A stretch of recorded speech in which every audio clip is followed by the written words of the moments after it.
for all of the organizers who put this very important event together this afternoon. I say revolutionary greetings to everyone who was part of this conversation, especially our friends and comrades who are outside the borders of the settler colonial USA. My comments, I'm going to slightly alter them a little bit because I think it's important for us to talk about, as the subject matter of this event, to talk about the evolving and developing situation in the US in terms of how it relates to the war that is being waged by this state in alliance with its European colonial partners against all of us, who are confined in this prison house of nations in the US, who are colonized, who are members of the working class in this country, and all of the colonized and exploited peoples and nations around the world. We can't have any illusions, my friends, about what we're up against. As all of the speakers have laid out, it's quite clear that we should not expect any alteration, any fundamental alteration in the policies of this administration, this Biden administration, understanding the nature of this administration. As Margaret said, I think, many people in this country, had a sigh of relief at the defeat of Donald Trump. And of course, that can be seen as progressive.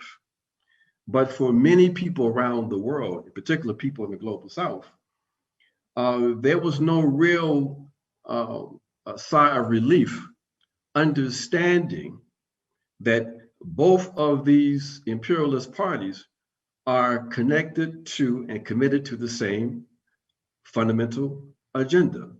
And what is that agenda? To attempt to try to maintain and expand US global colonial capitalist hegemony. So there's no confusion by that. So basically all of the domestic conversation around the possibility of some progressive change on the part of the neoliberal right-wing Democrats, has had no traction in many quarters outside of the US. And we have to embrace that and understand that, because what that means, my friends, is those of us in the US, we have to go beyond just the correct analysis. That we have the analysis, but we have to begin to talk about what do we do at the center of empire to assist in this global struggle. How do we take advantage of the strategic opportunities we have here at the center of empire to advance the interests of the colonized and working class people in this country, but even more importantly, the colonized and working class people of the world, in particular of the so-called global South. And we have to raise that question in that way, because for many of us, we understand that the changes that take place in this country, the ability of forces to galvanize themselves and to put pressure on this state, to that extent, we'll see progressive change in the world. Let me put that another way. The struggles of peoples, of colonized people around the world, they're really not going to be contingent on us. Okay, they're moving. What we have to do is understand what our responsibilities are in this country.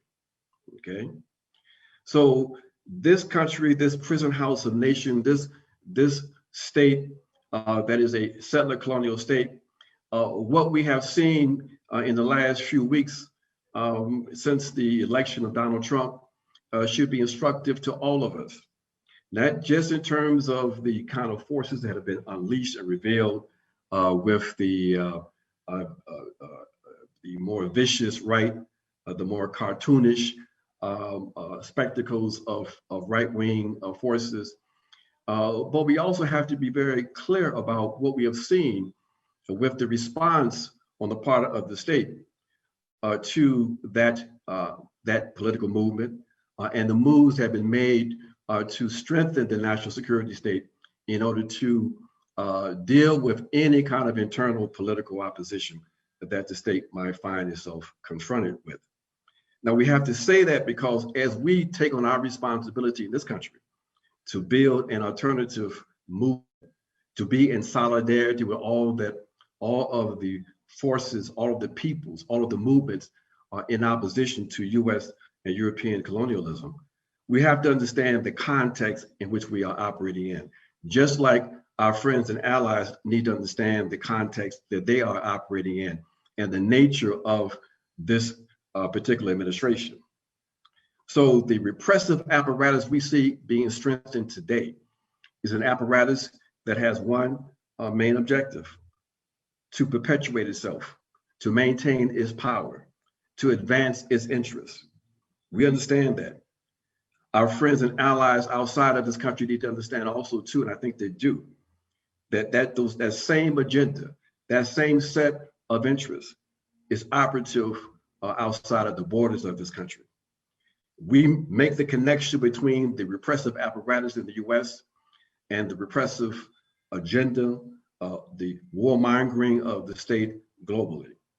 We make those connections so we can remind ourselves of our responsibilities, so we can be clear in terms of who our friends are and who our allies and potential allies might be.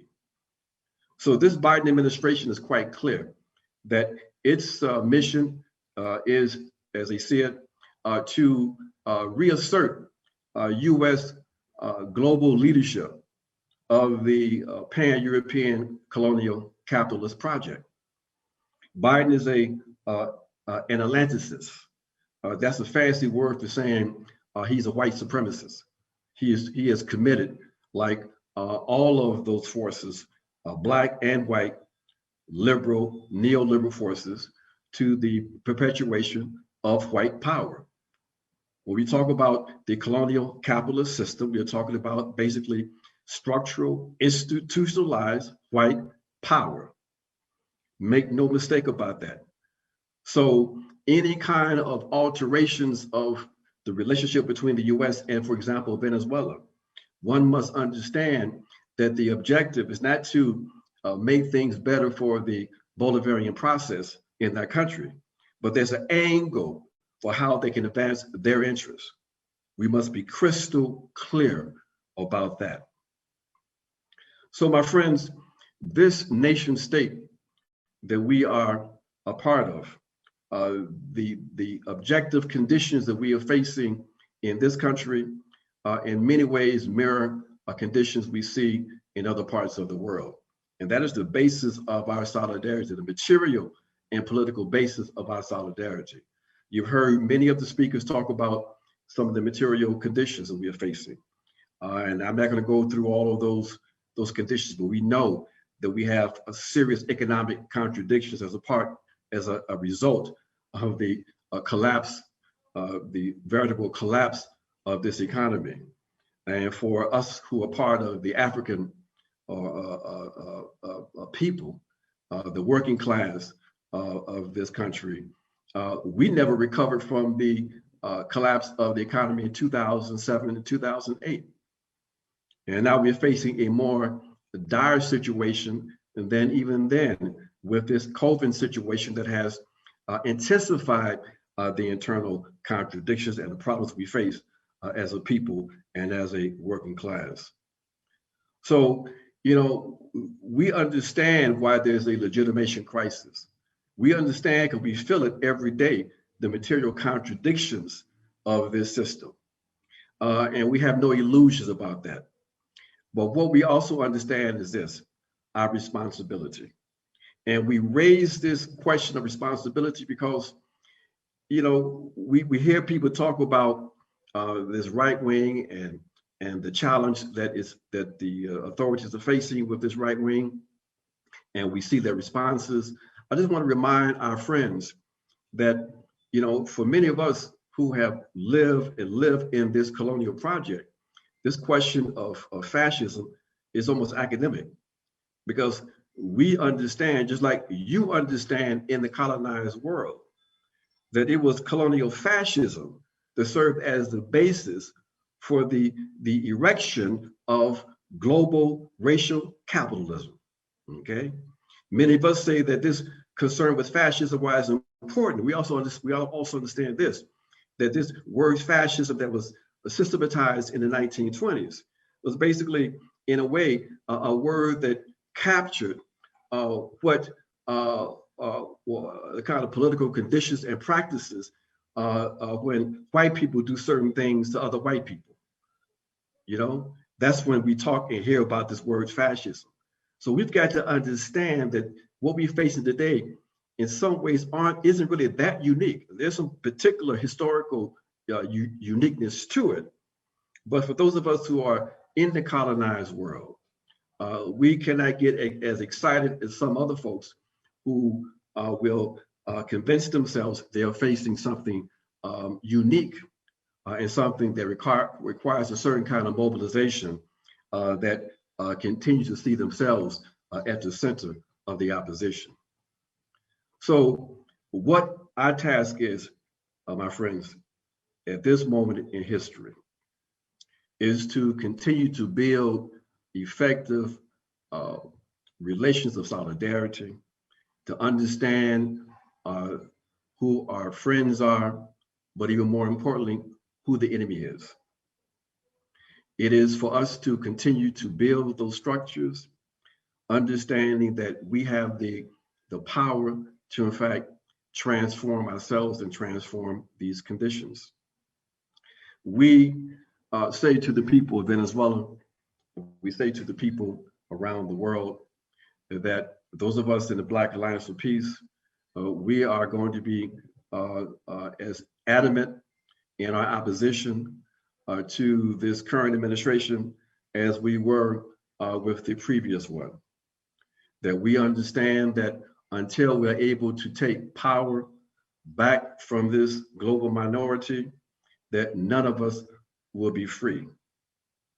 So we say to everyone who can hear and see this program that at this moment in history, on February 3rd, 2021, our collective task is to deepen our relationships, to build a new kind of movement. But we also say too, to all of our friends and our allies around the world, that we recognize that we have a unique responsibility at the center of empire, that we have to strengthen ourselves and to build a more effective movement. And we say that because we know that we have some decent forces here, but even when we look at the anti-war and anti-imperialist community in this country, sometimes it seems like some of our friends are more concerned with doing everything else but building a more effective anti-war and anti-imperialist opposition.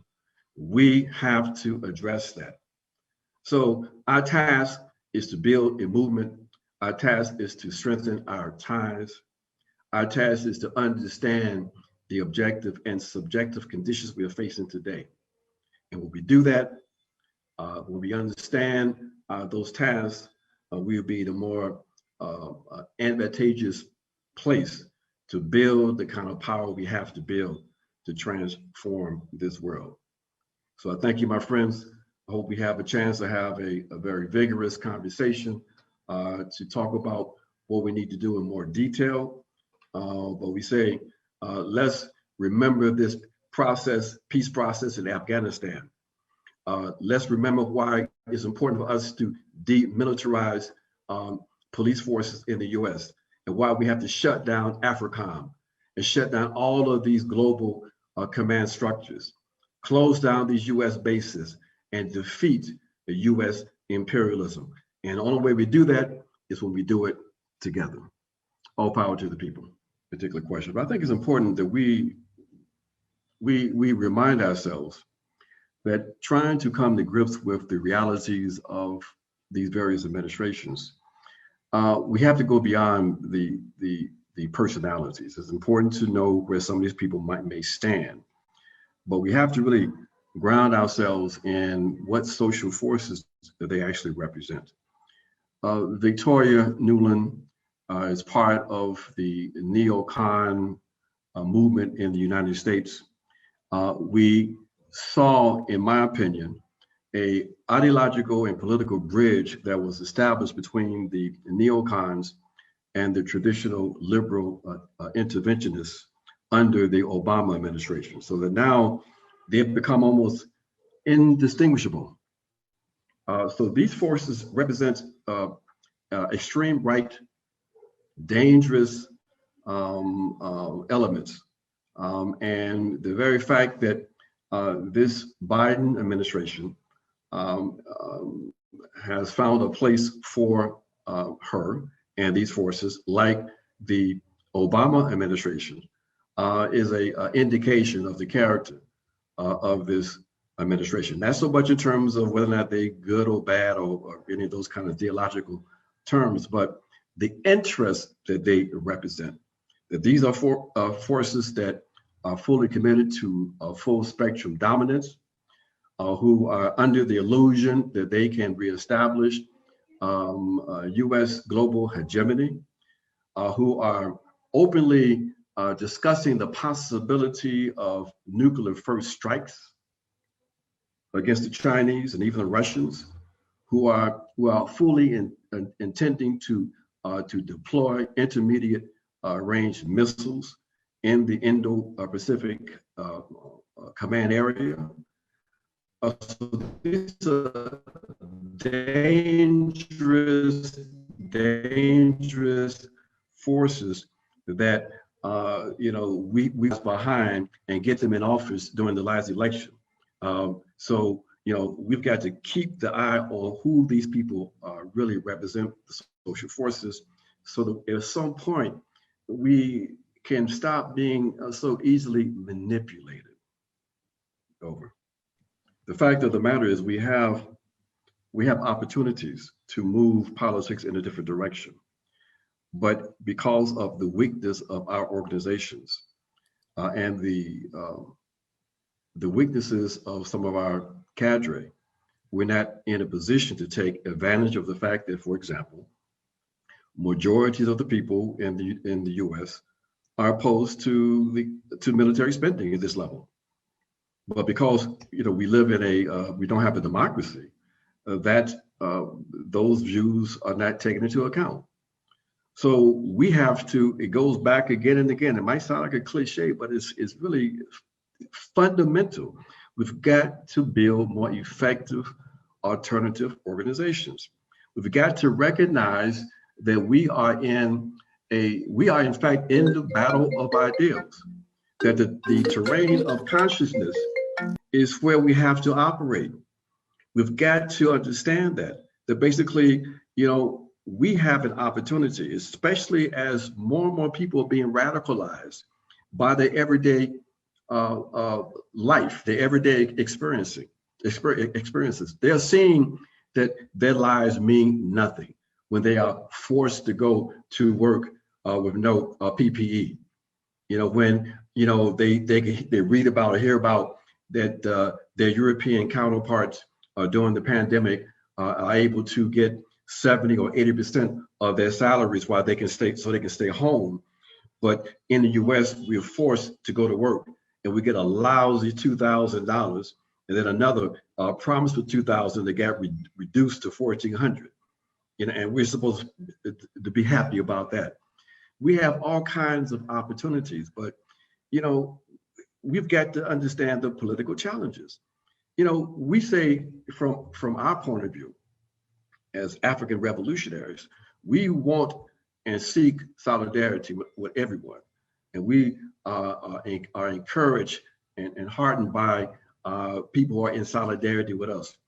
But in my tradition, we've always had to remind our white allies also that they had a responsibility and have a responsibility to organize also some of these crazy white folks, to organize this white working class that's confused and that no one was talking to them for decades except for the radical right.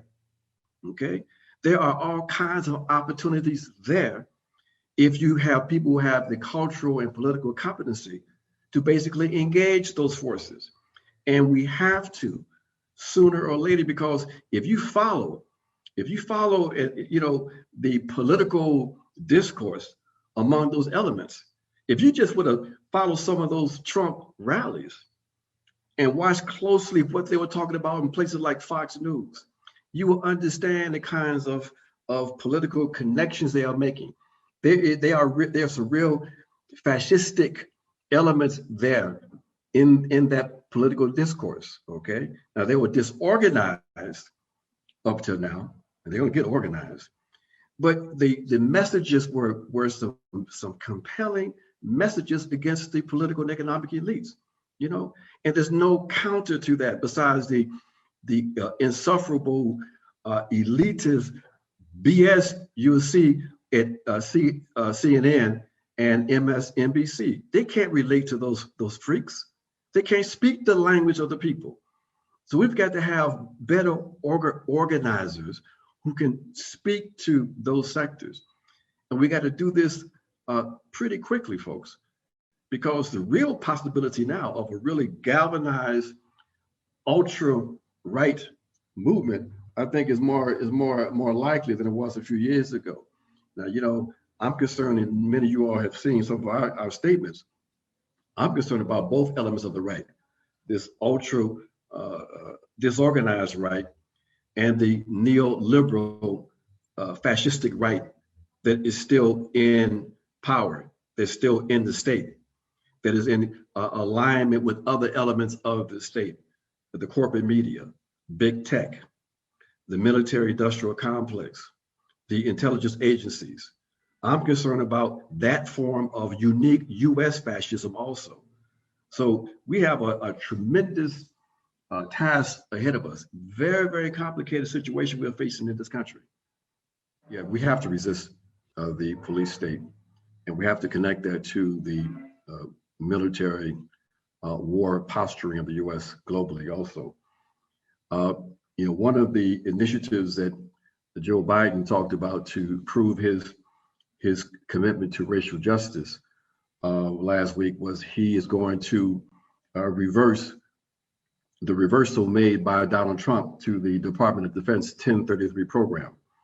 That program is a program primarily responsible for militarizing police forces across the country for the last few decades. A program that expanded under every president, but its most dramatic expansion was under the Obama administration. Now, Obama made some cosmetic changes to the program because after people were freaked out by the images of tanks and all kinds of military equipment in response to the rebellion in Ferguson, there was pressure building to do something about this program because people were saying, what is this? Is this the US? Oh, yes, it is the US. Okay. So they made some cosmetic changes that prevented some limited amount of equipment, tanks with tracks, for example. Trump came in, reversed that agreement, that change. Biden says he's going to reverse the Trump reversal, and we're supposed to then, applaud him for being progressive. No, we say shut down the whole program, shut down 1033. And we're asking people to go to our site to sign that petition, but also to educate people on that program. The Israeli training of police forces by the training of police forces by the Israeli Defense Force, the existence of fusion centers, the repressive apparatus in this country that's here to have its full weight being directed at any political opposition in this country. So yes, we've got to raise up this issue of police militarization, but we have to link it always to the overall nature of this state.